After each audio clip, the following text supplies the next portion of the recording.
أعوذ بالله من الشيطان الرجيم أعوذ بالله من الشيطان الرجيم بسم الله الرحمن بسم الرحیم۔ اللہ الرحمن الرحیم۔ جیسے کہ دیکھیں کل ہم نے اس سے پہلے 2 سبق پڑھے ہیں، آج ہمارا سبق نمبر 3 سٹارٹ ہو رہا ہے۔ یہ کون سا ہے؟ حرکات کا ہے۔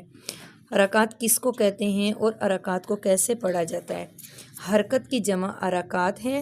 زبر، زیر اور پیش کو حرکات کہتے ہیں۔ زبر اور پیش حرف کے اوپر جبکہ زیر حرف کے ہمیشہ کہاں ہوتی ہے؟ نیچے ہوتا ہے۔ زبر کہاں ہوتا ہے؟ لفظ کے اوپر ہوتا ہے۔ اور زیر کہاں ہوتی ہے؟ نیچے ہوتی ہے۔ اور پیش کہاں ہوتی ہے؟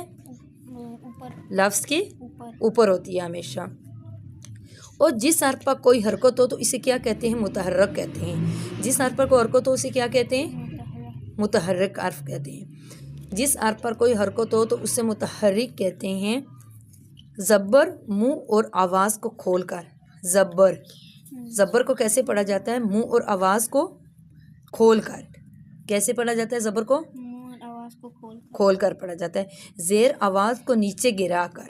زیر کو کیسے پڑھتے ہیں؟ زیر آواز نیچے گرا کر۔ آواز کو نیچے گرا کر۔ اور پیش اونٹوں کو گول کر کے ادا کریں۔ کیسے کرتے ہیں پیش کو؟ اونٹوں کو گول کر کے ادا کرتے ہیں۔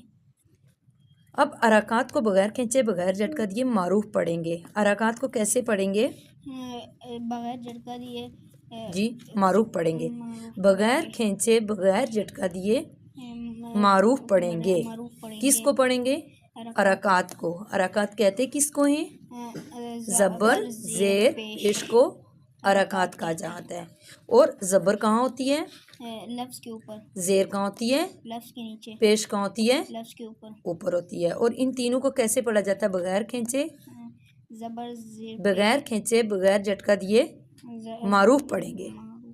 الف پر کوئی حرکت یا جزم آ جائے تو اسے حمزہ پڑھیں گے۔ جب بھی کہیں الف لکھا ہوگا اس کے اوپر ان حرکات میں سے زبر، زیر، پیش میں سے کوئی بھی حرکات آ جائے گی تو اس کو الف نہیں پڑھیں گے بلکہ اس کو کیا پڑھیں گے؟ حمزہ پڑھیں گے۔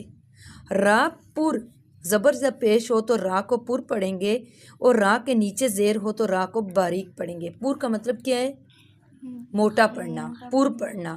اگر اس کے اوپر کس شرط میں؟ اگر اس کے اوپر پیش ہوگی یا زبر ہوگی تو اس کو پر پڑھا جائے گا۔ اگر را کے نیچے زیر ہوگی تو اس را کو کیسے پڑھیں گے؟ باریک پڑھیں گے۔ کیسے پڑھیں گے را کو؟ جب الف کے اوپر زبر، زیر، پیش آ جائے گی تو الف کیا پڑھا جائے گا؟ حمزہ۔ گڈ۔ جب الف کے اوپر زبر، زیر یا پیش میں سے کوئی بھی حرکات آ جائے گی تو وہ کیا ہوگا؟ حمزہ۔